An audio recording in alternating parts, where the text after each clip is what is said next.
listening to the Lucha Central Podcast Network. And now, LuchaCentral.com presents Masks, Mats, and Mayhem. I'll write it and we'll do it live. Fucking thing sucks.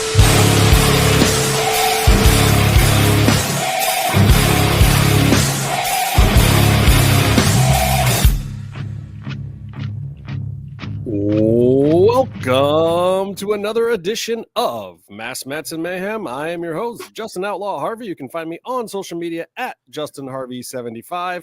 You can find Meefloaf on social media at Meefloaf. And down there is at Byron Fever. You can find Byron at Byron Fever on all the socials. Find me, talk to me. I'm watching horror movies this month, so hit me up with the horror movies that you enjoy, and I will tell you the ones that I enjoy, and maybe we might even talk something wrestling related. And down here, we've got at Tony St. Allen. Hi, everybody. How's everybody doing? Please follow me at Tony St. Allen. I know Meefloaf is already loving my shirt for some reason. He made it really crazy. Fucking burn it. Just worried just for you, my man, for real. Is my microphone on? Is this thing working? Yes, it is. Okay, yeah, I didn't check we it. can hear you. Yeah. Okay, as long as somebody can hear me. I might be I might be out of the show real quick. I'm actually in the middle of finals for school. So. Oh wow! I'm dying. This is actual coffee, so I can continue doing homework and stuff. Afterwards. I'm gonna come in hot. I'm coming in hot, and we'll let Tony go first since he's got to get out of here and possibly. All right. The news: Santos Escobar. Holy crap! That man has had a very intense 48 hours. I think. What happened? Here's what I love you. You're a funny guy. This guy's funny. So rumblings start happening. Santos starts posting these cologne commercial ads on his website or whatever, and it's like whatever. Like, and Meefloaf over here knows the guy, and Meefloaf doesn't even want to like hit him up and be like, "Dude, what's going on?" Because like it's personal for these guys. Like we don't mess with wrestlers with their stuff, but like. We're all like, he's a homie. We're all like, damn, what's going on? Is our dude leaving? Is he sticking around? Like, what's going on here? This is the weird. last time he left one company and before he went to another, we talked to him. We had him on the show to specifically talk about that. Like, well, you got to remember as well, concerned. he's the only person to ever leave AAA and get a nice message. Right. And so the whole thing is weird, too, because I'm thinking, well, Jesus, if he leaves, really AEW is the only choice. He can't, like, go back to AAA because that's also WWE now. And it's just a whole weird thing. And so here's what I want to know from you guys, because this is amazing. This is rarely ever done at WWE. He turned down their offer for a bump. He had a few issues, but somehow he did it in a way, or maybe he had enough juice, or maybe the outlook on the Latin market is so extreme that he's got some pull now. I don't know what it is, but this is worth talking about. This is the stuff that gets me excited. This is what gets me going, man, because this is incredible. Santos' contract expired. He said no to whatever they offered him. He left WWE. Within 24 hours of leaving WWE, they gave him another offer that was to his liking, and he is now re-signed with the WWE. This never happens. It definitely never happened in the Vince era. Like, there might be some negotiating, this, that, and the other. They might go back and forth, but then eventually they're going to give you a number, and if you say no, boy, you better run, because they are going to be hot. They're not going to be happy with you. Karrion Kross just went through this, and the answer was, nah, bro. Not only are we not giving you a better offer, we're giving you 24 hours to say yes or no to this one, and we're not giving your girl shit. So I'm just interested in what you guys think went down that our boy not only still has his job, but got the bag. He got the bag, y'all. He got the bag.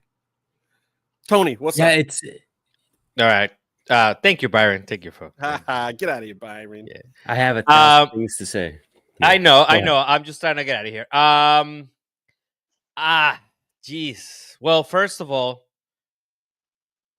congratulations to Santos Escobar.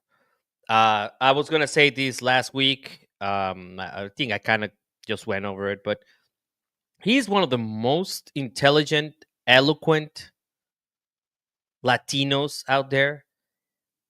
I think he deserves all the opportunities that he can get. I think he deserves to be at the forefront of everything. Not only Latino, but like in the companies, he's an excellent worker. But the way that he can speak, I don't think anybody else in that market, I don't want to go back to that, can do the same thing. I'm serious. That's gonna be a problem. Being eloquent in both languages, it's complicated. I live with it every day. It try to do it. He wasn't very eloquent in either language. I don't want to talk a lot about it because I think he's gonna be here on the weekend. So I'm, but yes, that is a big problem that I think Andrade had.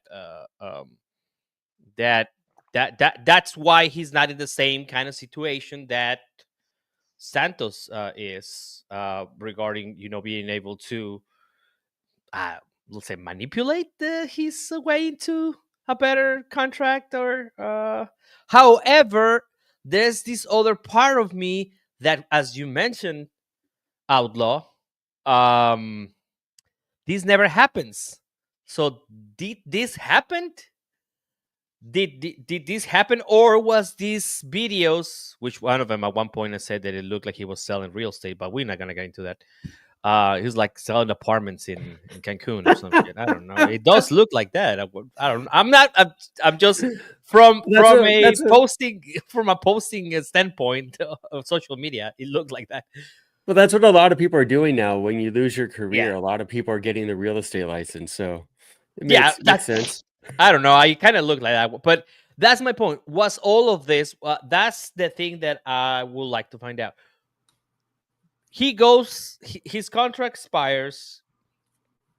We don't know exactly how the negotiating went in, so we don't know exactly if they just continue talking. It's just that he said no until one point, and yes, of course, he got a better deal.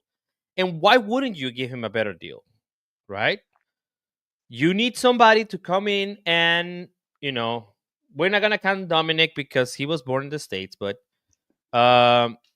he needs somebody to come and be able to talk here in the AAA. That's why he was never debuted in AAA, because we hinted they had the Garças here, they came here.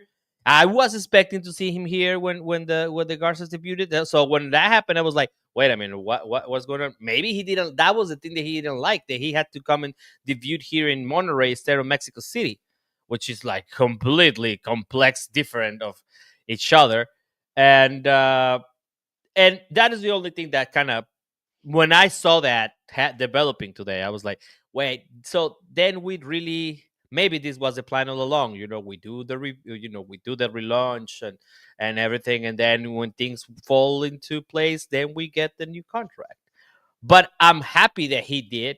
I did not want to see him at AEW with the Don Callis family. No disrespect to that, but that's what this was heading to. Of course, now you're gonna have El Clon, Andrade, and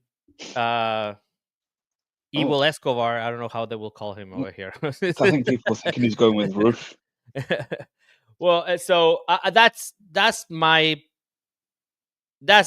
all my thoughts on it. I want him to succeed. I want him to, and not only like a AAA champion, which is probably what's going to happen.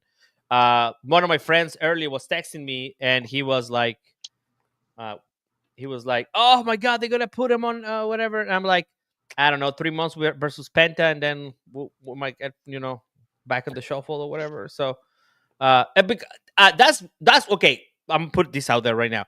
Sure. Do not, after all of this, do not put him on a program with another Mexican, because I will be fucking complaining on this shit. But don't you think that might be part of the rehire and part of his problem with saying no in the first place? I mean, it's just been brown on brown crime in his storylines, and since he faced Cross in NXT, I don't care if he goes out there. Rival he had. Who was the last black rival? Like the only other rival that he's had, Rey Mysterio. Rey Mysterio. Like everybody else is Latino in some fashion. Well, Ray wasn't born in Mexico, so I'm just saying, like, maybe they don't class it. Good luck on your finals, Tony. Thank you, appreciate it. I really need that luck. I'm not. That's skill. Biggest issue will be that if they do that, then I don't know, man. I don't know. Hey, look, all I'm gonna say is if they do that, I hope that bag is really, really big. Because believe me, there is enough money to make that happen if that's what they want. What's that mean? I mean, I'll have made the bag for him. Well, I think it's weird also that he gets stuck in these Mexican on Mexican segments because if you look at him coming in as Hijo del Fantasma with the mask and Legado del Fantasma, he's bringing in the Lucha Libre heritage of his past, his history. He's got the legacy. But as he presents himself in WWE, he presents himself in WWE superstar like fashion. It just, to me, it seems like he wouldn't be someone they would have trouble booking or figuring out creative for. You could do any of this stuff. You could have him walk in a room. Let him talk.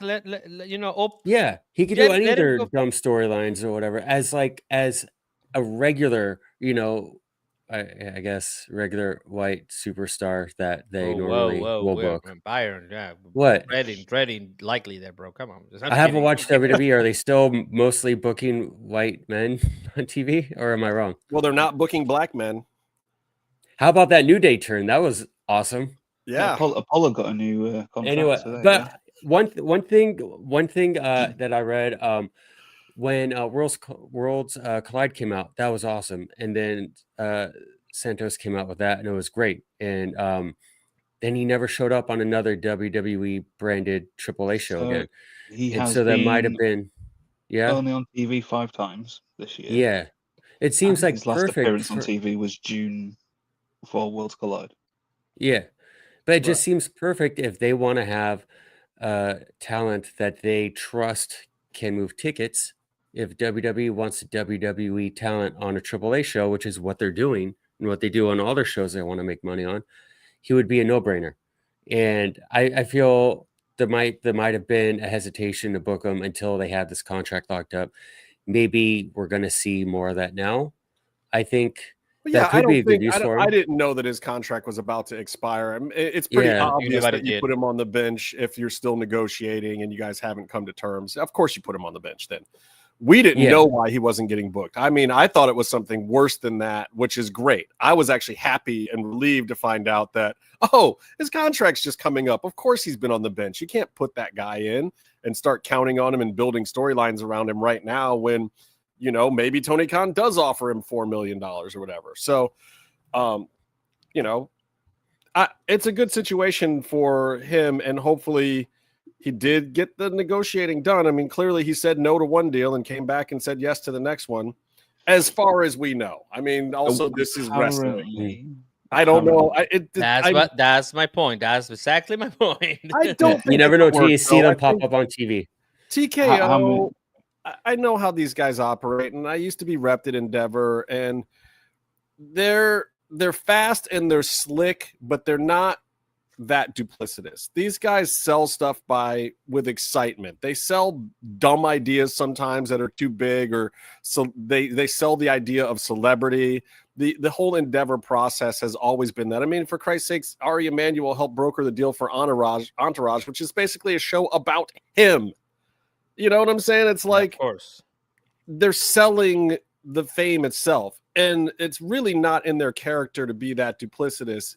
And I think that's actually been causing problems for people like Triple H and other people from the old kayfabe days that are still in there and trying to run it this new school way, because everything in wrestling is mum's the word and a sleight of hand and a twist here and there. And let's play, when Vince McMahon would make a decision, he would decide, okay, I'm going to do this and I'm going to play it against everybody 3 years from now and make this guy lose in his hometown.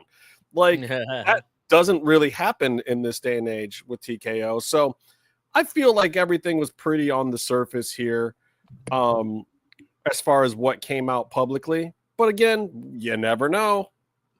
We could have all gotten worked, but if so, I like the results of this work, so I'm not complaining. What about you, Meef? So apparently, and this isn't from anything I've heard direct, this is just something I read just a minute ago, was possibly deal was sorted out on Tuesday. So, but the thing is yeah, I'm not sure. I've had to delete some tweets and unthink some tweets. That's what I don't tweet at all. Meef, Tony, did you blame some people because your boy didn't have a job? You need. Well, I wouldn't have blamed that. Well, I would have just shit all over everything and said some of my truth.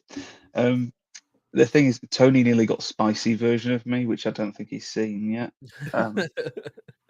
I use lots of colourful language. Jesus. I can definitely say that if it had stuck that Santos just didn't have a job and we were doing this show right now, I think you guys would be seeing a whole different side of Meefloaf. The wallpaper would be peeling. So I am always, what's the word for it? Trepidous? I'm never, ever, ever, ever trusting the WWE to do anything correctly, especially with a person of colour. Basically, I'm not trusting them to keep their word on things or anything like that. All I can say is that if knowing him, if he's had a conversation that has meant that he's come back and re-signed, which it's been reported, but not confirmed. Jesus, that would be just saying it's been reported but not confirmed. That is true. If he's had a conversation and it's been not about money, because obviously it hasn't, because the whole thing is he rejected more money, which when they're offering a guy who, if you look at Cross on paper, is in a way better position. Yeah, I mean, that's absolutely. Cross was making them more money. I think they needed Cross more than they need Santos in a lot of ways. They have a lot of great Latino stars. I think he's one of the best ones they have. Don't get me wrong, but I thought that Cross was in a far more unique position, honestly. And so if he's gone, that's not what really works for me, because we need to talk about the elephant in the room, and the elephant in the room is, what the fuck are you going to do? Because they haven't booked him. Basically, if you go back to that stupid fucking WrestleMania match where Kelsey, big goof, bearded dickhead, jumps in the ring and helps Rey Mysterio out. You mean Jason's? You mean Taylor Swift's brother-in-law, soon to be? Yeah, he helped Rey Mysterio beat him and Dom, and ever since then, I mean, the LWO split. I mean, I liked the LWO thing kind of at the time. The storyline split wasn't too bad. I like the LWO. I like the LWO. Lasted about a year and a half too long. Yes, if they do it right, it runs. They really hot-shotted the split though, because it was going on for quite a while. They were hot. I mean, obviously LWO was the biggest number one selling T-shirt. When they came to Money in the Bank, they had London World Order done on the shirt. Then they were doing that in every town they went to. They were doing basically almost like the Cena thing.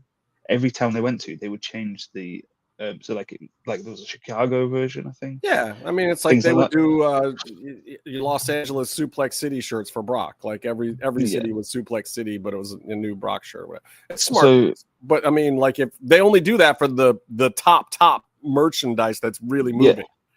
So they were obviously hot there, and then when they had the split, it kind of got hot shot in a few things, because there was a whole thing with Ray and his knee, and obviously they had that match where he, but like it all just started unraveling, leading into that WrestleMania match, and then after it completely unraveled, and he needed to kind of, I think, rebrand it or something, do something with him, but they just didn't. And since then, it's just been him.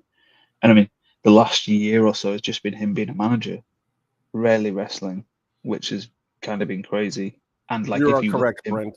It was formed. Yes, The it was. LWO formed in WCW. It was an offshoot of NWO. he was basically what's the word for it? He's been in the best shape I've seen him in since King Werner. Physically, the pictures he was posting during that time, physically, yeah. But he was behind a suit. But again, like I said, he's the best dressed wrestler on TV. To be honest with you, best presented. His character's quite easy, to be honest with you. But again, going back to Tony, talent wise, obviously I think he's ridiculously talented. Now, I'm not saying he should be WWE heavyweight champion, but if Seth Rollins can be WWE champion, I can, because that guy's a fucking idiot. Dude, they had what's his name of that Samoan guy that used to get caught on the ropes Roman and then Reigns. laugh about it. No, the twin Jay? guy. Yeah, if they had him, yeah. what are we doing? I like how you just jobbered Jey Uso. Amazing. What? That was not intentional. Wink. But the thing for me is, it's just the guy, again, multilingual. He used to work for the Mexican government in basically. We won't be mentioning that at all. It was in. I'm sorry, that's just funny. I never thought about that. Jesus. So he's just presentable, and like if you're putting him on if he's going down to AAA or whatever, like he's like Okay. can just do all the multimedia stuff. To your point, Meefloaf, this is what I want to happen with Santos. I want them to give him the Penta in Mexico treatment. I want him to flood social media. What's it called, legacy media. I want him to be in the funny. Guys, you guys don't know, but like I want him to be at the Forma, which is a like a parody of one of our main newspapers that makes just like funny jokes, but that has like, I don't know, like 20 million followers on Instagram. I want him to be in the Mexican version of Good Morning. I want him to be in Good Morning Mexico. I want him that the next time that they are doing a showcase or house show in Mexico, whatever they call it now, with WWE, I want people regardless of where they're doing it, I want him to be cheered up above whoever white dude from next door neighbor to Byron. I'm just kidding, brother. I'm just kidding. I love you. No, that's accurate. Meef's neighborhood is wider than mine. It's not Byron. No, I'm gonna agree with Byron on this one. Yeah, England will be wider. But anyways, what I want him to be is I want to be cheered on top of the foreign person that comes to Mexico, and when we're in Monterrey, I want him to be cheered. I want him to be get the love, man, because it's not cool. It's not cool that you don't push this guy enough that he's the Mexican local and Cody Rhodes gets love on top of him. I mean, also Rhodes Latino, but that's a different conversation. I think it's a little problem with what's going on overall with WWE. Somebody pointed out that the one and only good thing about the ruthless aggression era is that all the top guys had left.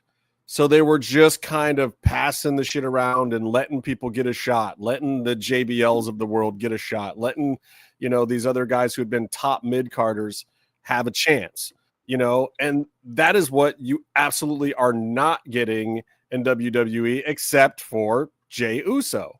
They're not giving LA Knight his fucking shot. They're not giving these other people a chance to fucking wear the crown for a minute. Drew McIntyre's still kind of just hanging on in the background. Even CM Punk hasn't. He got a 5 minute fucking hello. He got he got a little feel on the belt and that was it. He didn't even get to snap that thing one time, even though it's Velcro now. But like this, Santos could absolutely be that guy in a ruthless aggression style WWE where they're actually giving people a shot and where the playing field is more level. The playing field at WWE is not level right now. You got Roman Reigns there, you got CM Punk, you got Cody Rhodes, and you got Brock back now, and you got them trying to get Seth to that level. They want those guys to be the guys. I don't know why. I feel like Roman is barely there. Why even bother at this point? I don't know. But maybe that's the reason. They're in the turnover business. They're in just, this is the face, this is the posters, this is the team. It's just all about it's not about making a good product. It's about making money. They're not making a good product to make. Well, and again, they're making shitloads of money without making a poor product. And this is the TKO of it all. They overspent. They spent too much money on it, even though WWE is being sued because that wasn't even the best offer. That was just the offer that worked best for Vince. That is insane. That is the most like inside trading stuff that I've like. That's just crazy. We knew that when it happened, though. We even talked about it on the show back then. It was just like, I was happy about it because I felt like it would be in better hands with TKO than other people. And I think honestly it is. As much as TKO is about trying to make that money back because they overspent, I think it's still at least the right type of culture in some ways of, they understand male programming. I think they understand some of the legacy of wrestling. I think they're ignoring the family aspect right now, which is a mistake. But I think other companies would have played into that too much and would have killed wrestling, and we would have disliked it even more. I think they would have. I think there's a lot of other companies that could have bought WWE that would have PG'd it more, thought of it as too much of a family traveling circus thing, and not known what to do with it. TKO might be the lesser evil of the evils out there. But at the same time, it is growing pains for every wrestling fan, for every wrestler, for the entire industry, because this is a new company. This is a new head. This is not Vince McMahon. This is not a business model that has ever existed in wrestling before. These guys are slick Hollywood agents that have now taken over large chunks of sports and entertainment industry. So Santos, good luck, brother. I think he fits the mold for what they need. I think they can do big things with him. I'm glad he's got a fucking job. Yeah. Most important. I don't have to watch AEW.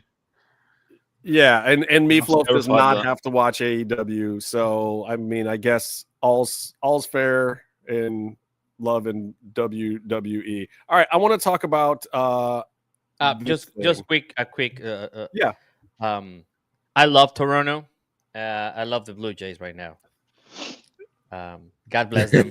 I hope they go far. Fuck the Yankees. Let's go. The Yankees. The Yankees. The Yankees. That's what I call them too. I would talk about Cleveland sports, but no, don't. We don't want to be. Oh, didn't something happen? Did you get nothing happened. I have one more quarterback jersey in my. You can just build the numbers and names from the back. They just need to be. They just. It's a spray now. They sell because it's called. I think it's called the Cleveland quarterback spray. I literally do have a Joe Flacco jersey. I own put quarterback as the name. I own 2 Browns jerseys. One is Myles Garrett and one is Joe Flacco. Why? At least I picked one that was decent. He likes to he likes to hurt himself sometimes. I like Joe. I thought Joe was good for the team. Anyway, we're moving on. He was good for the team. That's the problem. They let him go. What the fuck is wrong? For nothing. I don't know. I feel like bad a for the guy who's gotta rounder wear and orange. change. What the fuck? With Tony wearing a football shirt, I've got to say one thing. I never. Well, he's got a terrible football shirt, but I've never ever really had players' names on the back of shirts. I only ever had one player purposely bought other than Maradona because it came with Maradona. What was Klaas-Jan Huntelaar was the only footballer I ever had on the back of a shirt for Ajax and for the Netherlands, and I refuse to ever have a Leeds player on the back of a shirt because they always break my heart. I think I had a McManaman jersey for the national team at one point, but I have a Mahomes jersey because he came because he's like the 3rd greatest football player of all time. Yes, and he doesn't play in Cleveland. Clearly, thank God. All right, I'm going to talk about some Title Tuesday versus NXT Showdown. I got to come in hot on this one for a minute. AEW dropped the ball here, man. So I'm watching both literally side by side. I have Showdown on. I've got AEW on. I'm not prejudging what's going to be better, what's happening. Right off the bat, NXT was feeling a little more important. They rolled out the Hardys. They had a really good opening package, super solid, but also they're facing Dark State. Was anybody expecting Dark State to win? No, of course not. There's no Who the fuck is that? Exactly. It wasn't going to work. It wasn't meant to work. It's fine passing those belts to Matt and Jeff. It's a good story. It's the one title that they've never gotten because they weren't around when NXT was a thing, or Jeff was, but he was taking NXT guys like their champion Cross and beating them instead of going down to NXT to win belts. Anyway, so right off the bat, I'm like, okay, yeah, WWE's got this going on, and Jesus Christ, what was going on AEW at the time, I'll get into later in the hot take segment because it was fucking awful. But slowly, though, after the Hardys match, and the Hardys, believe it or not, they put on actually a very good match for guys of a certain age, which is my age. The Hardys match? The Hardys were actually better than I expected them to be in that particular match. Jeff was like wrestling a ghost or something. Yeah, didn't we share that video on our private chat? Yeah, Didn't I say that it looks like one of those times in movies when like a ghost attacks somebody and everybody's just like, whoa. Like, That's what John it Cena's like. in this match. I know. I did see the video where he punched a guy and stomach the guy, and he went to do a leg drop and he missed. But I will say, the guy sold it like he missed, and he reacted to hurting himself. I mean, there's missing. that. So I was like, it's a botch as fuck. But I was like, to be fair to that guy, at least he just didn't do what they usually do, which is not react and then just continue with something. And then you see him try again. Yeah. I was Look, like, it wasn't as bad as the women's botch with the pinfall and all that shit last week. Oh wow, yeah. Wasn't there specifically the same sort of botch in the women's division many years ago where the person on the ground sat up and then the other person still dropped the elbow onto nothing, and a huge deal was made out. It was, I think, Nia Jax. I was going to say it's Nia Jax. She got shit for that for like 5 years. Is there a botch? It's probably Nia Jax.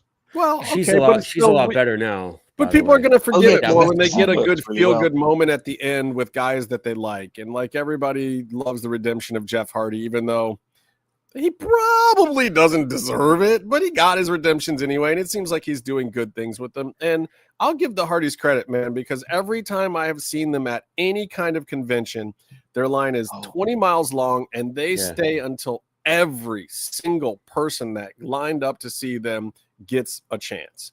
Yeah, it's they're incredible. They're working. They will stay extra hours. They will miss flights. They are ridiculous. I've heard stories that they've been there till the morning. Yeah, they literally have done that. I mean, I have walked out of the room with like the last two wrestlers that were packing up their stuff, and Matt and Jeff still have a line with like 60 people in it, and they're smiling, and they're like they are ambassadors for the sport. I can't hate on that. Like, they do something special for wrestling. You know, they deserve this. The new, is it the Rock and Roll Express? Ricky Morton? Or Midnight, one of those. Midnight. I apologize. That was not my era of wrestling. But those guys are like, you know. Yeah. And they are. And that's the crown that they want. And so they've done this thing. So basically, right off the bat, it's starting in WWE's favor, even with the botches. But I'm sitting there and I'm watching it, and things kind of slow down. I mean, you've got some fun stuff happening with the TNA stuff, but it's a lot of younger talent, and it's like, okay. And the room is small because it's still at the Performance Center. And I'm looking over and I'm like, okay, the AEW looks impressive. There's something in the air. You can feel like AEW's got a chance here. If AEW puts something exciting on the screen in the next hour and a half or so, like maybe a former WWE star debuting that's held gold in WWE that like could come out and impress people, and you know, like maybe Dakota Kai could show up here, maybe Santos could show up at the time, like maybe something could happen. I thought that was gonna happen. I thought that was at that moment. I was like, damn, he's going to Don Callis' shit, and you know, whatever. Yeah. No. Yeah. No, but what we got was Caden Carter, aka Lacey Lane, who I feel they did a huge disservice to. Yeah. And I felt like, and maybe JT, if he pops around at some point in time, can tell us because he was there, and he'll be here next week, so maybe we can ask him. But, I felt like the crowd just went, phew, like, Oh yeah. this Super is not the star Was that it we AEW wanted. did this before though? Or was it WWE? Oh no, WWE said they were bringing in someone to like a former But it champion. was didn't they? weird. It was weird because they kept making a big deal about this. They're bringing in a hot talent from Florida, of all places, for this match to wrestle Mercedes. And then during the match, they kept bringing it up. She's such a great Florida talent. First of all, I mean, that is a bit of a tribute to the original Lockdown Daily's Play shows because any worker, just any worker in Florida was at Daily's Place working AEW show. But Hayden was out there partying. But what about I just don't know what makes Lacey Lane a Florida talent.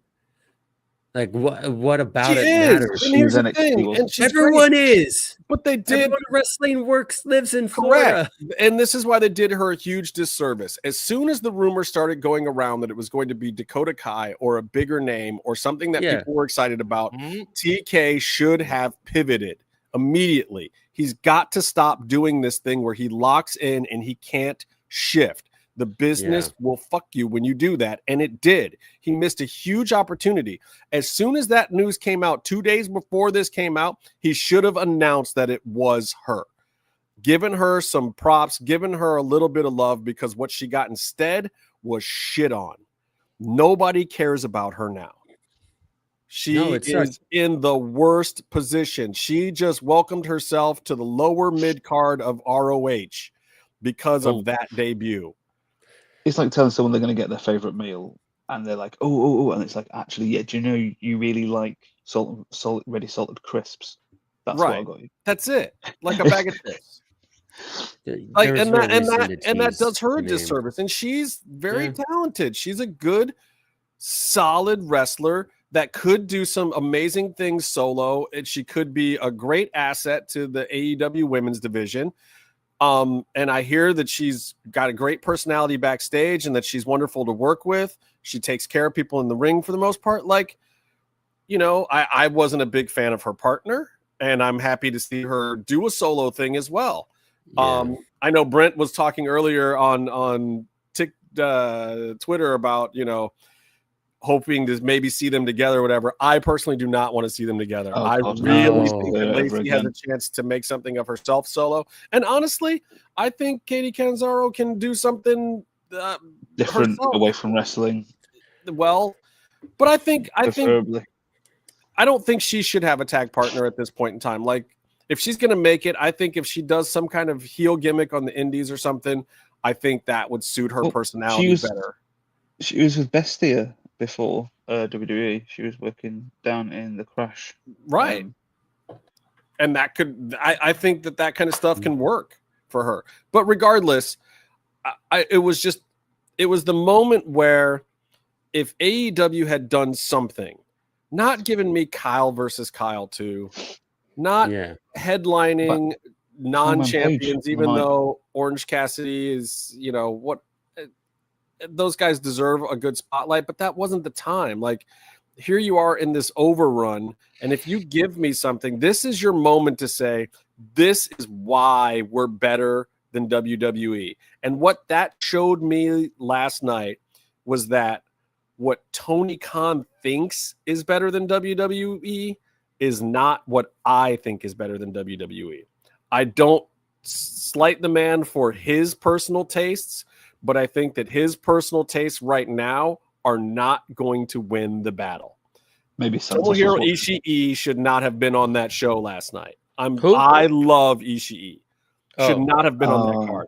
Wheel out your stars. Give me something. If you're going head to head, you're moving nights, you're going home to Jacksonville, take the opportunity to give me something. Instead, I get Hangman basically speaking a fucking recap of the week before.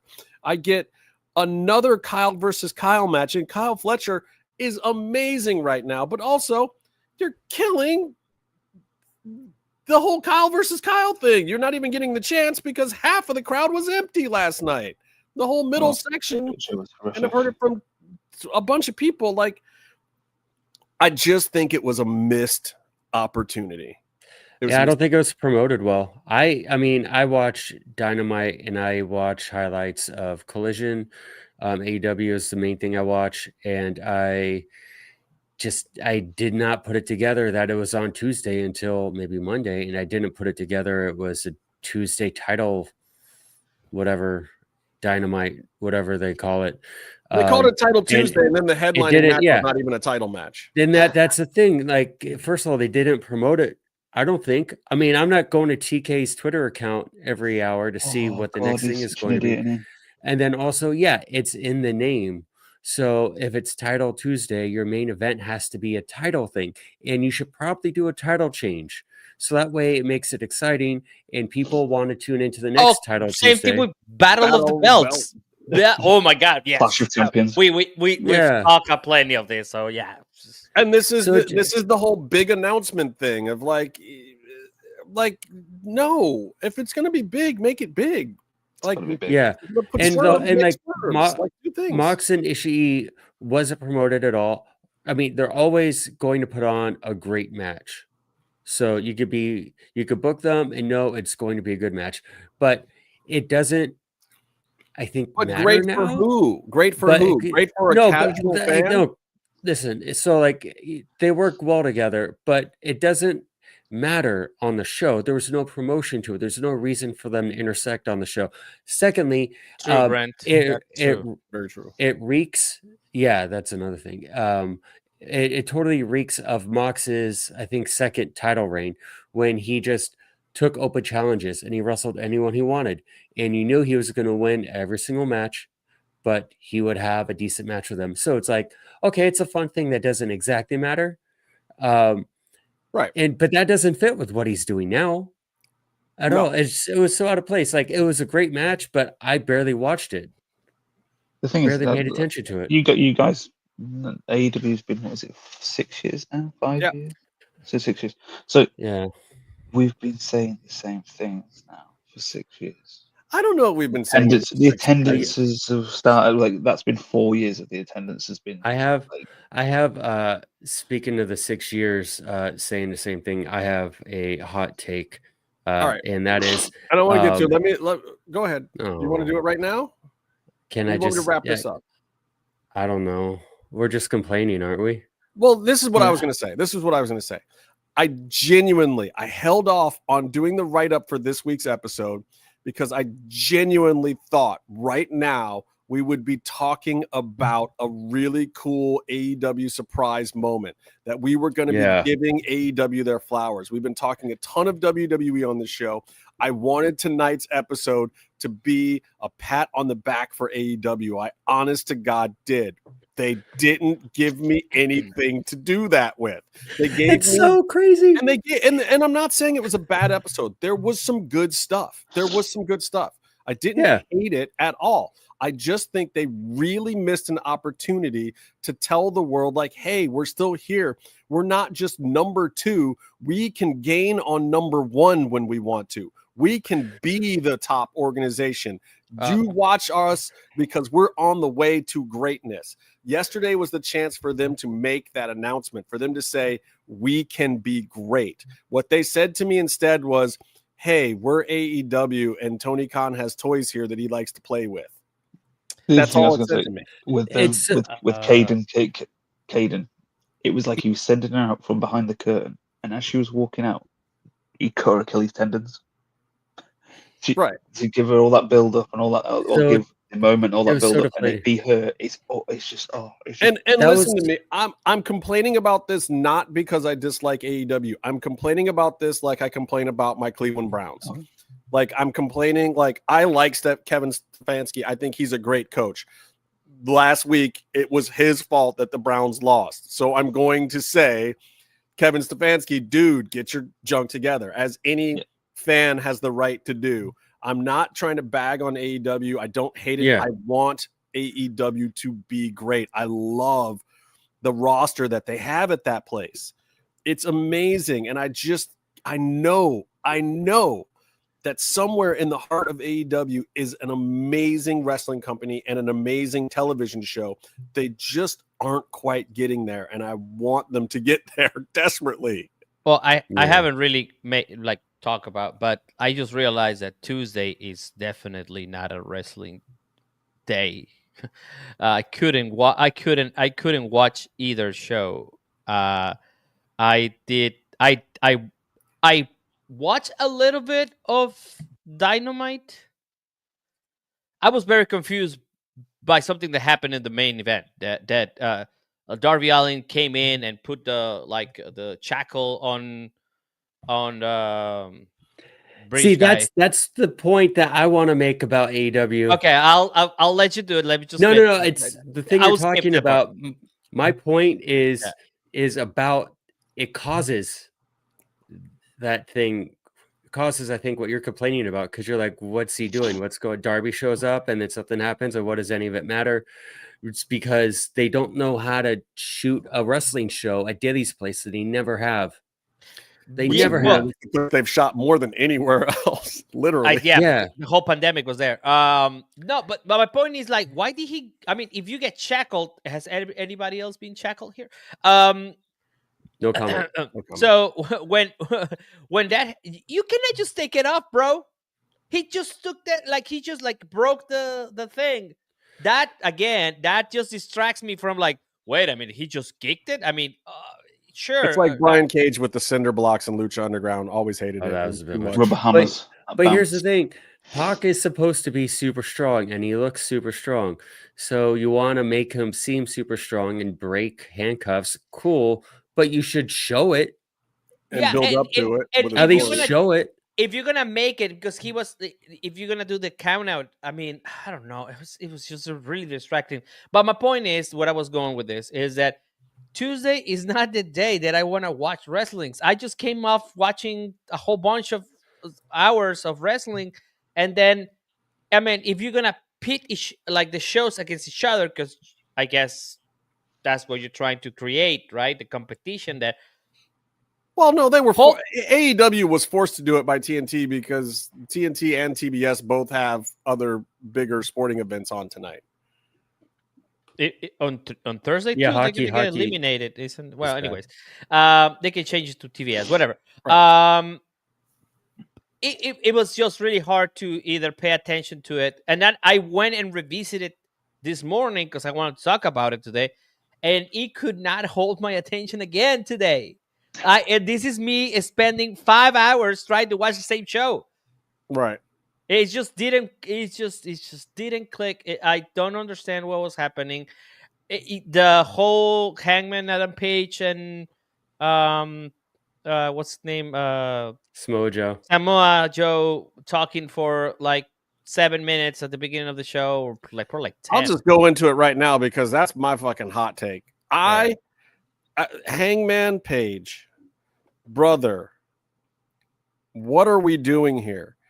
That was a moment where I needed a package or something. I want to see, like, why there is something between these guys. They're just saying that there's something between us now. They're just announcing it, but it's super duper mid-south. Like, that feud is dead for me. I don't care. Bumping chest. It's just, I'm gonna prove to you something. Like, that is not a story. Like, show me the nuance to it, because I think it's actually there. Like, go back to some of those moments where Joe was a heel or something. Like, let's do the pivot. Give me the package. Dig in the vaults. Get the editor work. Get the junior editor. Get the intern scrubbing footage from 4 years ago when Samoa Joe came in and did this, that, and the other thing, and Hangman's run, and, you know, show Hangman doing stuff that Joe could be questioning. Like, build this story. And instead we get Hangman walks into the ring and literally just tells me what happened in their little scuffle the week before. Like, oh, And then Joe I said threw a mean punch, things. Yeah. Joe and then did he this did and a this. thing. And I mean, Joe's Do you remember I retort, said earlier on we were complaining about the same things for 4 years? Have we not been complaining about AEW not putting packages together? But again, it's Well, not yeah. even Long that. time. It's I put this a little bit on Hangman. Brother, you're the champ. You've got a hot mic. Tony Khan loves you.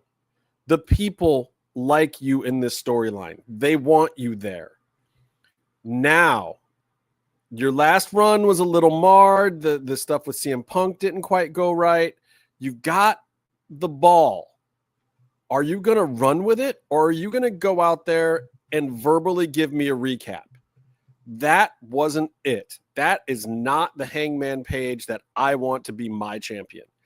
If he wants my respect, if he wants my viewership, if he wants me to get behind his run, I'll absolutely do it, but I'm going to need a whole lot more than that. The psychology and the little stuff that he did with Swerve and that big promo, that was great. I got none of that last night. And if he thinks that that's what that was, he's wrong.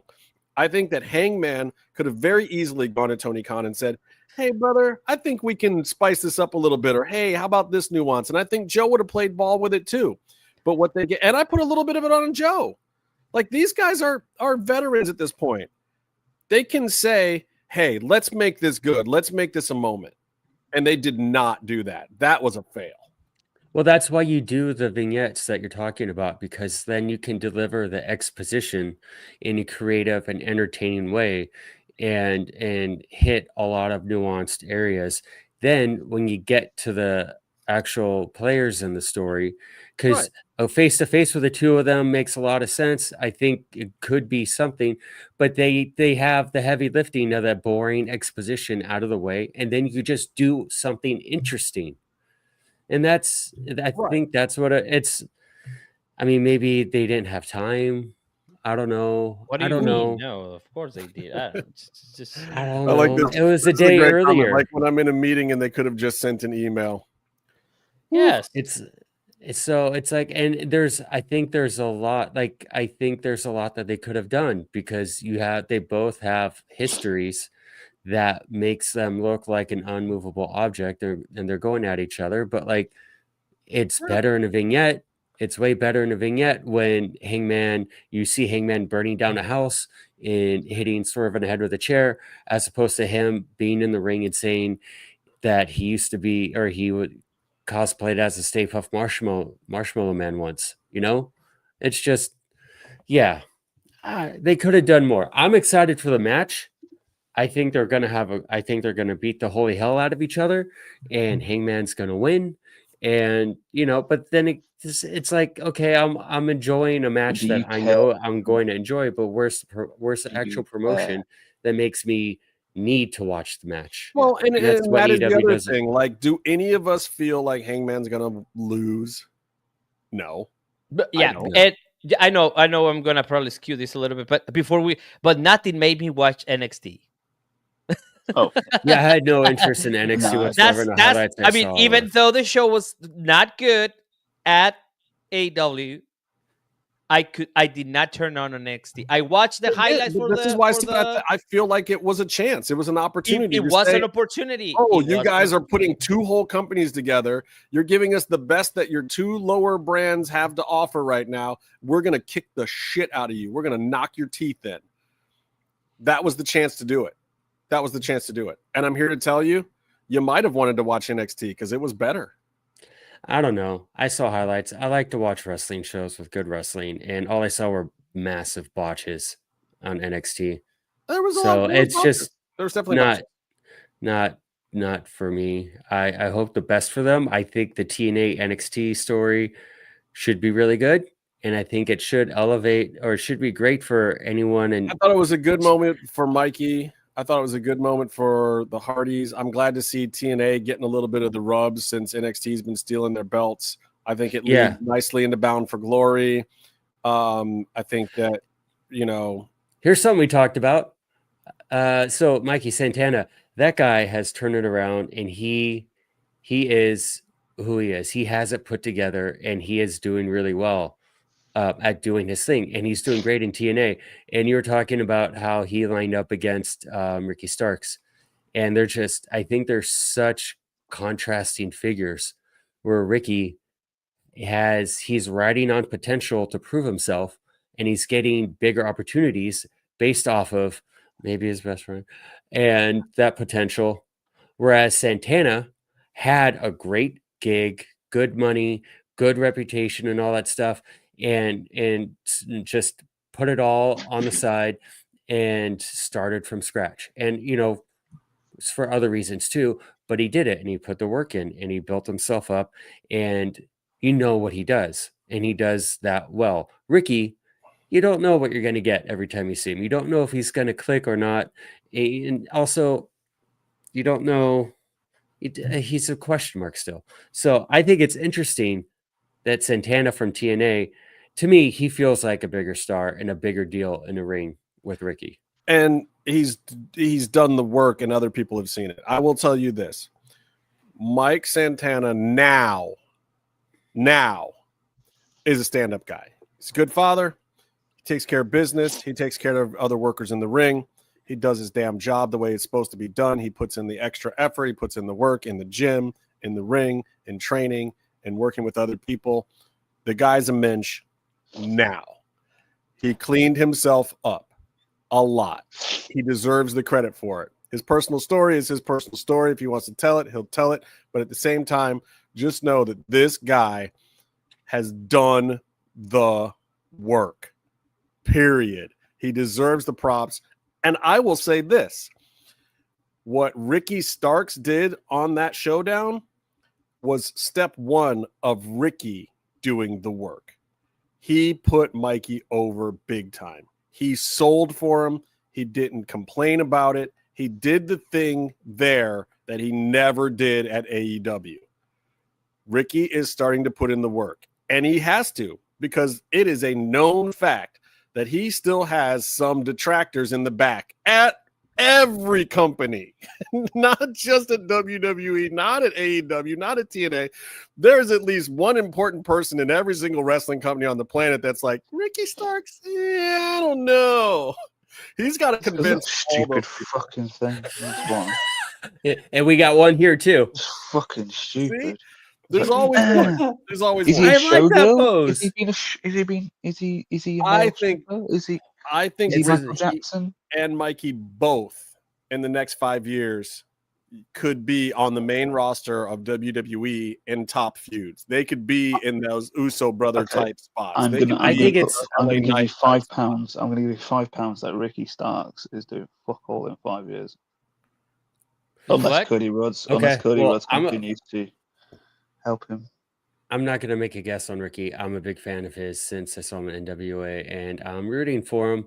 But I just feel like with the way Mike Santana his trajectory has been, I feel it's only a matter of time. I think he's kind of been a little low key, but he's low key one of the guys NXT WWE is wanting to poach from TNA.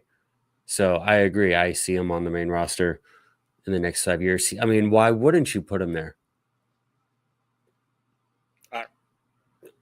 If you like money, I think those guys can be money. So keep building them up until they can be super duper money. Mm-hmm.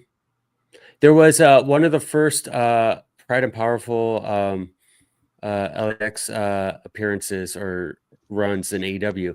He got a solo promo, and he talked about his dad passing away, and he talked about stuff that was earnest to him. He was a heel. He was a son of a bitch. And they cut a Dusty Rhodes-esque like babyface promo where he was, fighting from underneath the knife and all that stuff. And it won. I mean, I was a fan of their work already, but like it wins you over. And JR went out of his way to mention like this guy who was a heel in the tag team had tremendous potential as a babyface act from that promo, and he always had that music in him. So I hope to see it on a show that I watch soon. Maybe not EW, but I hope to see him on, I guess, Raw highlight. Yeah, to see him on the socials. You want 15-second clips. to hear breaking news? What's the breaking news?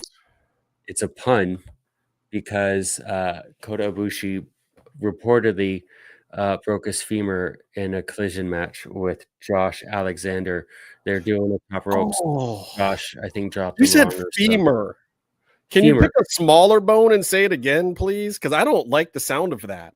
I think he Yeah. snapped his leg. He Okay, said- bro, just stop. That sounds really. I don't know how graphic it was, but they carded It him sounds out. graphic. Well, we're supposed to have our reporter on site, but he's not doing the job. So you know what I'm saying. Maybe GT's at probably the driving hospital back right now. home by now. He's following going the room to room. He's following the ambulance.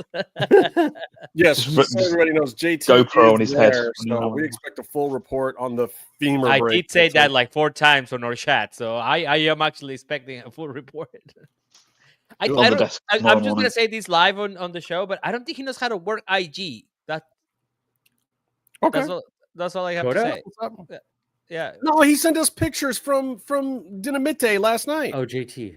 Did Yeah, he was in there for like 23 whole seconds. I probably buried it with Oh. My having a man was meltdown. in that bitch for a second. All right, so I get it. Your hot take, Byron, is that Mikey Santana is the shit No, and Saints is the shit. no, He's that was shit. yours, and I was talking. I was What's your hot take, hanging Byron? out in the room. My hot take is AEW practically Oh wait, not we literally love owns- Mikey Santana and we love Ricky Saints. Yes, Bowen. Who I do love we love both of more? them. I love. Santana. Well, I love. Okay, Come on, he's hold got. on. We're not in junior high talking about our crushes. It's just- Aren't we? He looks like he's about to roll his hat up and down and like. As a start fan, doing I've fucking enjoyed moonwalks. a lot more of Ricky Stark's work. Oh, because- come on. but When was the last just time it went? because I watch his stuff He on- wasn't on TV for like 2 years, was he? Because he was being a bitch in AEW. Well, I've seen more of his stuff, and Santana kind of his AEW career. He kind of hung out and didn't do much for a long time. I like them both. I think He probably did more than Santana is Ricky proven, Starks did in AEW. and I think Ricky Saints has something to prove. But I'm rooting for both of Well, them, that's also a and stupid I name would to enjoy put on watching either of them on TV. Anyways, Look, a friend of yours says you look tired. well, at least someone cares. Thank you. I am At At least you tired. don't look like a smackhead anymore. That is The the heavyweight. actual Thunder Rosa. Thunder Rosa, who's better, Mikey Santana or Ricky Saints? You tell us. Why are you changing the subject? She's concerned about my welfare. Byron, we've all been Right. concerned about your I'm welfare watching for that the one. entire 9 years that we've been doing this show. Well, not Well, concerned. when are you going to do something about it? Why is Meefloaf showing us his butt right now? So I'm what is your sorry. actual Ratings. hot take, Byron? What is Ratings. your actual hot take? Give me My your hot take actual is AEW doesn't know how to film a wrestling show in their home arena, Daly's Place. At the beginning of their run in a lockdown, when they did the same venue every single week, you couldn't shoot a segment where someone on the stage talked to someone in the ring. They never figured out how to just walk 2 camera people there. Right. I've always complained about this. And then on this show, which was a big deal, that was back there, they still keep missing shots. Like what Tony said with Darby Allin in the main event. Guess what? Darby Allin came in and put handcuffs on Pac so he couldn't get back in. Oh no, suspense and tension. And then Pac is super strong and he broke it. How would we know that? That director cuts away. He cut away. Director also just is horrible. I He's think trying to Thunder do too agrees much with of that. you. I think Thunder likes Ricky better here. She says on the mic, Ricky. On a good day, Ricky is tremendous on the mic. On a good day. All right, so we'll give the edge to Ricky. They're Thunder says they're equal in the ring, and Ricky is better on the mic. So we give Ricky the edge this time. But Mikey's coming for it. Mikey's coming for that crown, damn it. Yeah. But to Byron's point on that, I think that those are our biggest complaints where we're watching. I guess we're used to certain broadcast style. Well, it that just is when you watch a good. movie, when you watch a TV show, when you Yeah, watch yeah, I get anything, if you have a story beat of the story you're telling, you want to see it or you want to hear it. So the whole thing with Pac, you want to see that he got handcuffed. They got that. You're like, Oh, no, he's- that's not even my biggest complaint. Clum. Remember what I told you guys? I went back and I heard the bottle break afterwards. I really feel like that somebody actually dropped the bottle on the side. No, back by because the he camera. dropped it on the floor and then they kicked it, and then like 15 seconds later, and I'm like, that's a Casio keyboard that you. Yeah, I'm not. such a weird. I'm not even that critical of for them things. to Come on, guys, you guys know me, but that really fucked me up. I was like, somebody just went like, "Oh, we're supposed to put it in," so that people don't have the idea. I think this is the trick. I think this is what they thought. They thought that you had the fire thing, right? Because so they had to give us the idea that the bottle had broken and it's no longer a threat, and there's gonna be no fire. Because that's the whole reason why the security came in, right? Because they wanted to avoid a fire at Daly's place. That's what I'm thinking, right? So then afterwards, somebody were like, "Oh my god, what is my Casio?" I feel like we're being unfair because Tony's a filmmaker and me and Byron are producers and whatnot. Yeah, but I know. Literally, there are 31 producers that work for AEW. What? And if you're going to have 31 people with the title producer, somebody should figure this shit out. I have two other. I now have this image though of Taz sat there on commentary with like all these instruments and like bottles to smash, and he's got like a big thunderboard. Like a Foley artist in one of the rooms at Daly's place. But you guys are terrible. Back to Tony, the give me your hot take. Hold on. Back to the bad production. Back to the bad production. Also, they only had one wide hard cam shot, which is distracting and awful. You're supposed to have two hard cam shots. One of them is zoomed in a bit more and follows action. And then you have your master. That's always been a little tricky in that place, though. And it's been tricky in a lot of the theater venues. So I don't fault them for that one personally. I don't have that That's big. That's because you want to have a crane shot that you can't on a place like that is skewed like to the side. Two cameras there. Well, they've tried different stuff. Like when I was there for Homecoming 2 years ago, they had a crane on the short side, and then they had a hard cam facing the stage. So they actually had both. And sometimes they would swing the crane around and do exactly what you're talking about doing. But it made the seating weird. It made it feel like there was no real hard cam. No, it's so easy to do. And I saw them do this when I went to I went to NXT taping, I think at Full Sail, and that's a room that's super small and looks so much bigger on the show. I know. I went to school there. And they had one camera here on the hard side and one camera next to it. It's just another couple of feet, but one of them will zoom in and get a tighter shot. That's all they needed to do. And you have these promos and everything, or that are supposed to be intense. So you have a match and they cut to the hard cam and the wrestlers look like ants in it. I get it. That's stupid. I get it. That's just stupid. Okay. Also, why is Darby Allin this crazy Sabu-esque AEW version of Sabu out there doing crazy stuff? And then at the very end, Death Riders are held back by everyone, and one motherfucker is holding Darby Allin down, and he can't do a thing. He's supposed to fight John Moxley, and some security guard can take him out. Yeah, that was weird. That was very weird. I'm going to give you that one. Darby Allin by the back of his collar shirt and just walk him off. I'm going to give you that one. I'm going to get an also shirt for next show. Also, ... Tony, have you got a hot take and or a pop and or a drop? Because we're kind of throwing it all together at this point. Yeah. I guess. Before I actually give my what we're saying is hire me as a director. Justin and Byron will be producers. Thank you. And I'll do the creative. Yeah, okay. Yeah. We need to hire Meef to yell at TK. Oh yeah, that's what I need to do. Yeah, nobody's yelling at that man. No. I don't be yelling. I will not yell at whoever signs my check. That will never happen. I will not just saying. Strap. Just no. You will see me shrivel and fold like a little bitch if I get a paycheck. Oh yeah, to be fair. I don't know what this counts as hot take or whatever. I don't know. But I was really bothered by some reporting about The Rock's film. Agree. How can I say it? If you don't know your area of expertise, these movies are even meant to lose money. Correct. This movie does not count as a flop in any way or form because it's an art film. You have to let it breathe the way that it does. And by the way, yes, of course, it's not the same thing as Fast and Furious 25 or whatever, but it is an art film, and this movie was not made for it to return an investment. The investment is that he's gonna get nominated for an Oscar, and let me tell you right now, they're gonna pour so much money into him getting that Oscar, he might get it. He probably put all his cash on it. Yeah. Why not? I mean, you know, and have you heard about the next one that he's making about the Samoan gangster and he's going to lose a lot of weight for it? Yes, in Hawaii and this and the other thing. But I don't think it sounds like the best Scorsese film ever. This guy is shifting into a whole nother realm right now. Yeah, he is moving and leaving everything behind.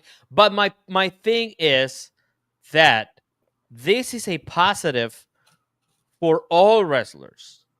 Absolutely. This is because now you can have Academy Award nominee, at least wrestlers. It's showing range, and that is good for everyone in the sport. It's saying that you're not just dumb athletes that are throwing your bodies around in some prearranged thing. You can do other things. You can contribute on the highest level to art. Also think I remember this shit. I was watching Peacemaker, which I didn't care for the first season at all. I could just skip. And then John Cena had the best acting of his motherfucking life on a 25-second scene when he cries, when he realizes that it's not that the world or the universes or the dimensions or whatever the fuck are bad. It's him. He realizes that he brings the worst out of every situation, and then he cries. And I was like, holy... I swear to God, we were watching it. That's very nuanced. I was watching it. I was like, oh, motherfucker can act. Like, he actually... Well, you need a good director, of course, right? Yeah. But, oh, my God, he could pull that off out of a bag. And it was like, I swear to God, it was 25 seconds, but he was really good at it. So right now, we have The Rock. Smashing Machine, yeah. Smashing Machine. We have John Cena in The Peacemaker, which I'm hoping that he will continue to be on that character in the next Superman movie, whatever. He's so good at it. And then of course we have Batista, which been killing it for a while. Mm-hmm. He just needs to get better rep people, I guess, or I don't know, because he should be getting at least. He should have got some nods for Blade Runner 2049. And don't forget, we got Ronda Rousey and Roadhouse. Oh wait, that didn't happen. Ooh, that was. We're gonna let's cut that out of the show. Yeah, but my point is that there is this kind of reporting that came out as a takedown. That really summarizes what happens with wrestling. And it was everywhere. It's ridiculous. It's just like moved, like, I don't know. It was like one of those like tidal waves that come after an earthquake or whatever. The water keeps moving slowly, and then it was on CNN at one point. I'm like, why would CNN report this? And if you want to talk about flops, there's this movie called Southlands. That is a flop, and The Rock's on it. So. And he actually can act on that one too. Which is the weird part. He's the president of the United States. If it wasn't The Rock in it obviously won't be mainstream news. But like, even if The Rock had let's done a little bit like a Mickey Rourke kind of disappeared, then appeared in this film, they'd be going, oh my God, even though it's losing money, they'd be going, oh my God, The Rock's back and it's an amazing performance. They wouldn't be doing the spin of like, this guy's supposed to just make billions of pounds every time he does anything. What's happening with the Taylor Swift record too? It's like people want to hate on it just for the sake of hating on it because these people are so big and whatever. It's like now we want to see them lose and then we want to redeem them. It's like, come on. We build people up to Smashing Machine. There's nobody who was involved in that movie that ever literally they made that movie just for me, and I haven't gone to see it yet because I haven't had the time. It's literally just for 50-year-old MMA fans from the 90s. I don't even know who this guy is. I don't know. There is no one. No one does. Me and my buddy Will and my buddy Charlie are the only three people that they made this film for, and only you're one like of those 15 years older than me. That's crazy. Yeah, you're not, Byron. Get over it. You're like 64. No, Anyway, I look Face and looks like feel it. 64. I don't know if it's true, but I'm the youngest here. I think. Meefloaf, how are you? No, I know. I'm It's me. No, I'm- 38 now. It's me. Yeah. I'm Oh, okay. 27. I smoke cigarettes and use curse words. Anyway, Meef, you got any other hot takes, pops, drops, anything else you want to throw in before I get to the lucha thing? So I'm going to do this in some form of not real time, but in a version of what went on. Hot take. Fuck WWE. Pop. Congratulations, WWE, for realizing your mistakes. Right. So basically, your drop is WWE for letting your boy go, and WWE gets pop for bringing him right back. If every company in the world could just stop using Fanatics, would actually help. My football team have started using Fanatics. Their gear is terrible. Their delivery is terrible. They just send out shit. That's not correct. And also, oh my god, their printing can be either really good or absolutely fucking shite.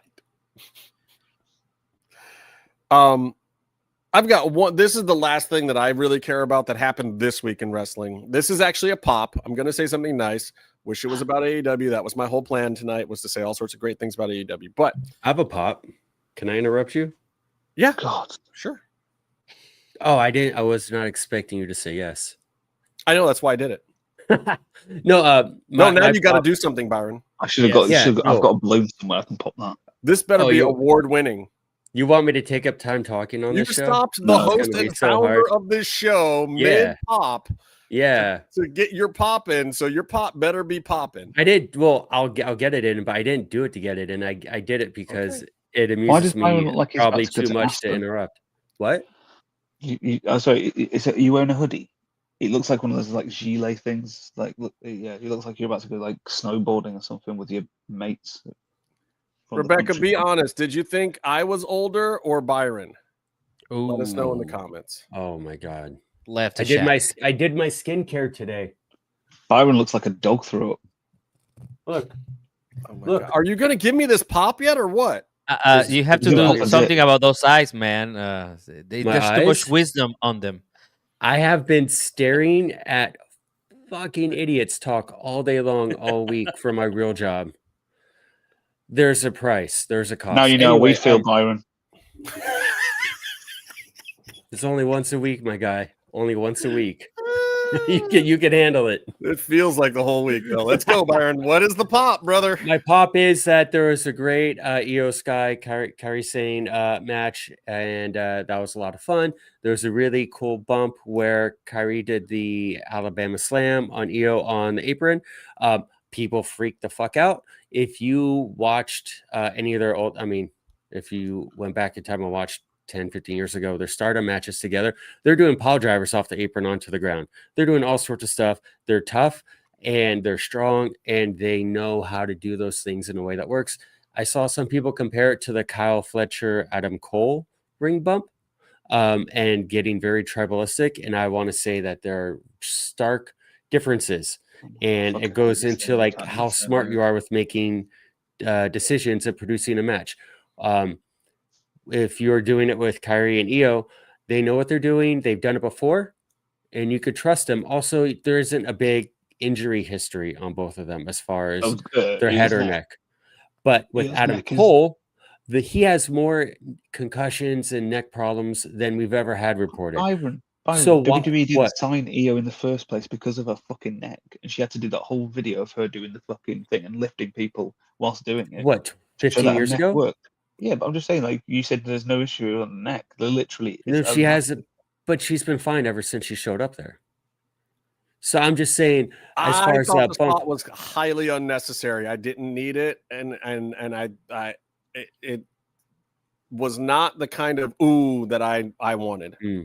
I didn't like, and that's just me again, a preference. And I completely get what you're saying. And like if clearly the agents and the people in the back at WWE felt good about it, it's not like it was an unplanned spot. It was a completely planned spot. And it was the exact same spot that you yoked up. And Kairi's acting. Oh, God, I love Rebecca. But I see. Saint. That's right. I'm 30. Byron's 40. No. We're going on. No, Rebecca, I'm sorry. I think final numbers are in. They've been tallied. The votes are in. There's no re-election. There's no. Okay. I'm giving you my pop now, Byron. You ready for my pop? Anyways, I We've just got don't Don't think Crack you and should do Cracker. those spots with Adam Cole because he makes so much money and his head is so fragile. And they never should have done it with him in the first place. You know what I mean? Make smart decisions. There are people in Mexico working until they're 60 or 70 in the ring, Lucha Libre, and they're doing it just fine and people love it. You know why? Because they know how to work and make smart decisions about what they do. Nah, I They're think not they do it taking because they're power broke. bombs to but the ring anyways. apron with the Oh, back of actually- their head. We've got Yeah, Tony. they're not doing Tony, that. Tony, how do we say keys? Llaves. All right. So Yeah, here's my yeah. pop of the week. Remember we were talking about the Hangman Samoa Joe thing? I want to talk about the complete opposite of that. I want to talk about the Paul Heyman, Seth Rollins, and Becky Lynch promo. I know. But here's where it's brilliant. Seth Rollins is in there screaming about, what do I got to, what happens if I lose? And he keeps saying it over and over again. And he's saying it with different inflections, like the what happens if I lose? And like, no, pump me up. What happens if I lose? Like, give me the tough love, Paul. And he tells him, oh, well, you're going to lose the locker room, which I thought was a great way to start it because that makes it feel inside. This was a well-written, well-crafted piece of writing here, and it probably came straight from Heyman. Who knows? But he starts it with, you're going to lose the locker room. So we're already feeling a little inside baseball because that feels real. And he's like, yeah, Bronson and Braun, they're probably going to jet on you. You're going to lose this, that, and the other thing. Like the whole Netflix era that we're trying to build around you, that's gone. And then Seth gets to, yeah, but Paul, you didn't mention yourself. What's going to happen if I lose with you? And Paul's like, no, you're going to do great. You're never going to lose, blah, blah, blah. Then it turns. And here's the genius part. If Paul Heyman says, yeah, dude, if you lose, I'm out, then what happens after the match if Seth wins? Then he's going to turn to Paul and be like, you motherfucker, you were going to leave me. That's not a smart answer, right? If he says, no, I'm going to stick with you through everything, you can't say that as the coach, as the visionary, helping the visionary, because then you're not motivating him. So what does fucking Heyman say? Heyman says, I would have to think about why I chose you over Roman Reigns. This is the most well-crafted piece of dialogue in wrestling this year.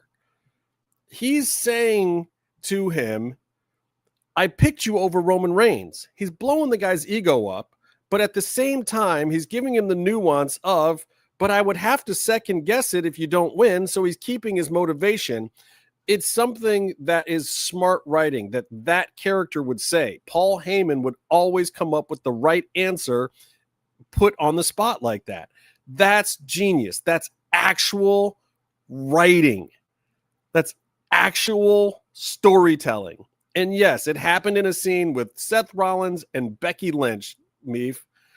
Two people that I know you're not very fond of, who aren't the best actors in the world, and they pulled it off, and they actually made something credible that makes the story more interesting, because now I didn't care anything about that storyline. That moment actually made me say, shit, now I want to see if he wins or not, because now I want to know what does happen. And honestly, honest to God, I hope Seth Rollins loses that match, because I think the storytelling they could get out of that will go another year. They get another bloodline out of him losing, of him trying to cling to Braun and Bronson, of him trying to prove himself to Paul Heyman, of him trying to show this, that, and the other thing, and Cody still being the top dog. And it's fucking hilarious because he lost those 3 pay-per-view matches in a row when Cody came in. If he loses this one again, it's like, no, dude, this guy just has your number. That keeps the story going. If Seth wins right now, it's like, oh, he got his get back. And maybe the new TKO thing does that. I think it's so much better if Seth loses. It's always better if Seth loses. And the storytelling I thought was great in that one moment, in that one scene. It actually made me, I just had it on the background, was barely paying attention, and then he started questioning Paul over and over again, and I kind of looked up like, what the hell's going on here? it was just really good. And Byron, I think even you can appreciate good writing in your elder statesman years. I'll apologise because you've just given me a real pop, Justin. Real pop is Maxine Dupree throwing a better suplex than Becky Lynch. She had a good match. Yo. She had a great match. Yo, like, was anybody expecting anything that happened there? Honestly, that's the best Becky's looked in 3 years. 10. Who thought those two were going to put on a banger? It's interesting, and it's a fresh matchup, which you're not getting a lot of. Like, the freshest thing you see in WWE now is LA Knight and CM Punk. I'll tell you why I think that match went well. I think they ran it 3 times in the ring earlier that day. I think they actually put in the work. And I think that's part of what you don't get these days. There's no house shows. People aren't in long programs with each other. We talked about that last week. And there were issues where you could see maybe they missed a spot, like someone charges a corner and you're supposed to duck a clothesline or something. But they reset and covered everything up and made it all look natural. It was worked like a wrestling match has worked. I think also it helps when you have 2 wrestlers that are not of equal status like that, where I think Maxine is actually giving her the deference, letting Becky just call the match, working with her, trying to focus on just herself and her spots and making her moments work. Her shine's supposed to work the right way. You know, her heat's working the right way. Everything, like, there's something to be said for that. And there's a lot of that missing in wrestling now. I mean, like, old WCW was that every day. It was always some dude with 15 years of experience versus some guy with 5 years of experience. And it was, you know, and they had to listen because that was just the way that locker room worked. I think WWE needs more of that. And they had it in that match and it worked. All right. I'm going to move on because right now it is time for Lucha Underground Look Back. We'll finish the show here. I wanted to talk about one thing. It's not a specific match, not a character.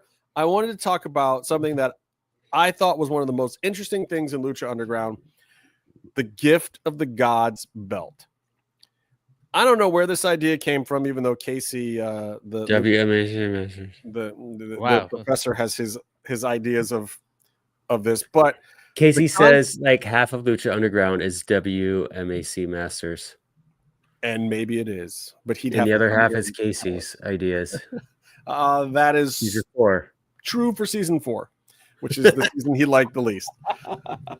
So, Casey, I think you only have yourself to blame.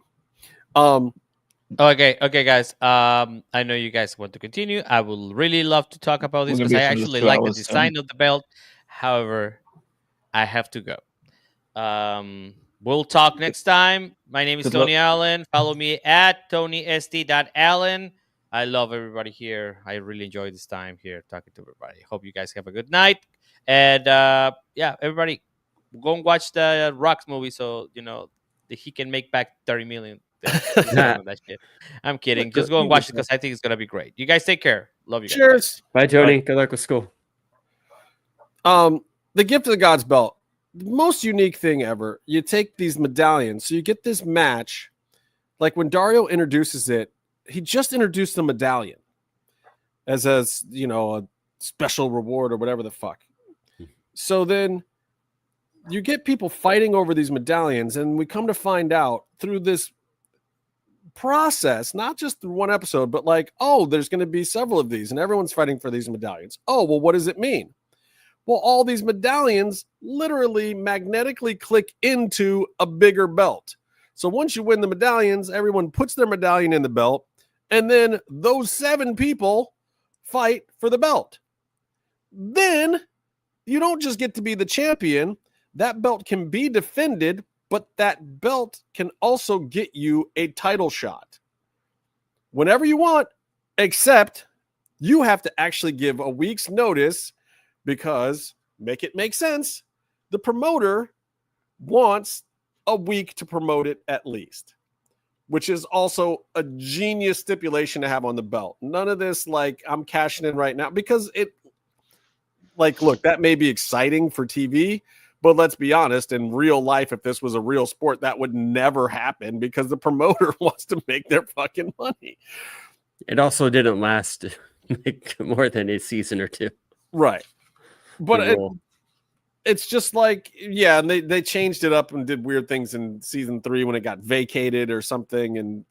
But I love the idea of that there were these medallions that represented the tribes, that we didn't entirely get all of that ever worked out. But my biggest bugbear.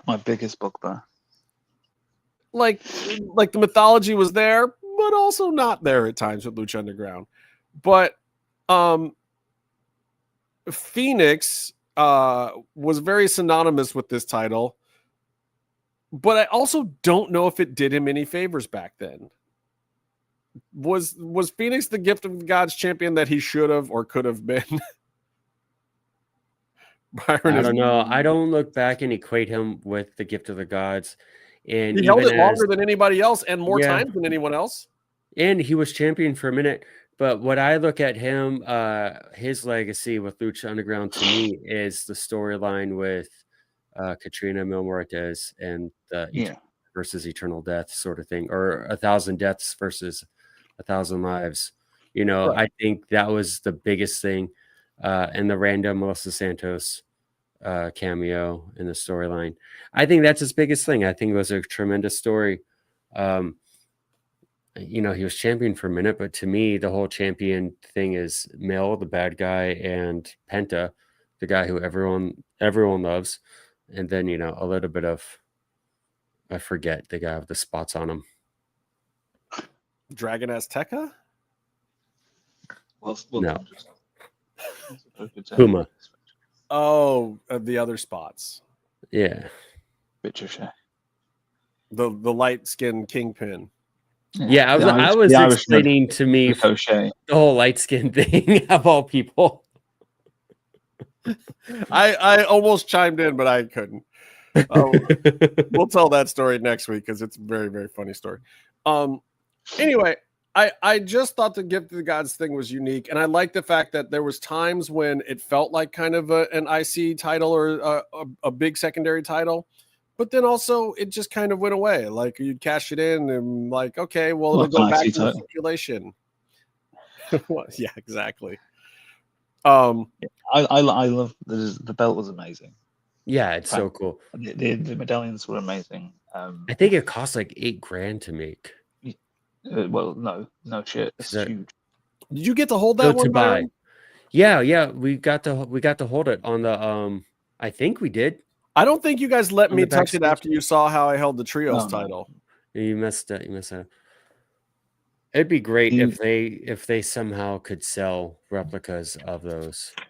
The I'm thing sure with you it can is get we the can likes of get them, them on real cheap on get them on Amazon, Etsy. but Yeah. The thing is obviously the whole thing kind of the reason it kind of went away was because I think it's just mainly because the talent pool was not necessarily always available, or what they wanted to do was always going to happen. So like the Aztec tribe thing, there's only a couple of tribes that actually really ever came to fruition. So you got Rabbit, the Reptile tribe. Like obviously Puma was part of one, but that he never linked up with anybody or really went into that tribe thing. Cuerno had one, but again, no one ended up with him. So I think if they'd actually been able to quite early define, but then I think when they did that as well with having the 7 tribes, they would obviously long-term story, probably season 5, you get the war against the gods. I think it was actually supposed to be season 6. I think they were planning it that far ahead because they planned for 6 or 7 seasons, and it was supposed to build up to there. But you're right. I think can you imagine if early on they'd had 7 because talent kept changing, because visas didn't work out, because people couldn't be there and they had to pivot. And part of the problem was you needed to build up tribes to be big enough that people could not be in them. Yeah. And then you had Worldwide Underground and other like non-tribe factions that were great on TV and that they started building storylines for just because it worked, and they didn't really have supernatural affiliations. Yeah. And they also, I guess that was also a case of the talent that became available that they could Right. So they well, that's why you got like the Oddballs tribe of like Sonny Kiss and Evil Lise and whoever and Sammy Guevara, whatever the fuck it was. Like, and Jesus Christ, did anybody realize that Sammy Guevara's in LFI now? Yes. Yes. But how long did it take you to realize that after it actually happened? No, I knew when it happened immediately, and it felt like a really good move for him. Great. And in the promo he did in LFI seemed good and interesting, and a departure from the Sammy that he's been doing for forever. Also, I thought that it was going to immediately, not that they're on TV much anyway, but I thought he was immediately going to get dropped and replaced by Andrade. And Brent is an avid watcher. Yeah. So the thing is Byron, by the looks of things, possibly some tweets that were made by Roosh I think it would have been Escobar. Yeah, because but here's another. Friends. Here's another. I mean, that would be great if he did that to get Escobar a little bit of money. I mean, that's a thing that they all do. That's the thing you always do, is try and get leverage for your deals. But I also know that Roosh has no qualms going into business for himself and tweeting his own storylines. Yeah. Preston Vance. Come on. Back to we don't need to drag him. They love Preston in Mexico, though. He's great. Back to the belt. So with the aspect, I think so. Yeah, the belt rules. Firstly, considering how the show was and how long the show actually was, like not on TV, but in terms of it was 27 minutes or whatever. Was it only half an hour? No, it was an hour. Was it? So 45 minutes of actual TV. Yeah. You can't build 7 tribes in a season. You could have maybe just if you started with that many people and right, these are the 7 groups of people, okay, but they didn't have that, and obviously with the visa issue that went on because some orange dickhead. I mean, no one has really been able to do it quite the way that New Japan has done it, where like these factions last through different incarnations and people come in and out of them and they, have 1 or 2 mainstays. But I've always thought AEW would be better that way, especially with the fact that they don't like to book stories to a certain extent. Yeah. That there should just be like, I almost think that AEW should be just sectioned into teams. Like you have to be a part of a group to survive. Yeah. No, period. I think that makes part the most of sense. the league. Like everybody who works at this company has to be in this, that, and the other thing. So when a new star comes in, they can have all of these different groups kind of fighting over like, hey, we want this person to be with us, or this person should be over here, or this person knows a guy here and a guy here. Like it should always be. I've always thought that would be a compelling way for AEW to tell stories, and then for Tony to get the kind of matches that he always wants. Then you could have people jumping factions and this, that, and the other thing. Just commit to it. Like they always wanted to do this sports presentation thing. Yeah. And Lucha Underground, I think, could have done it too, but they just had to like go for it and stick with it and put people in them.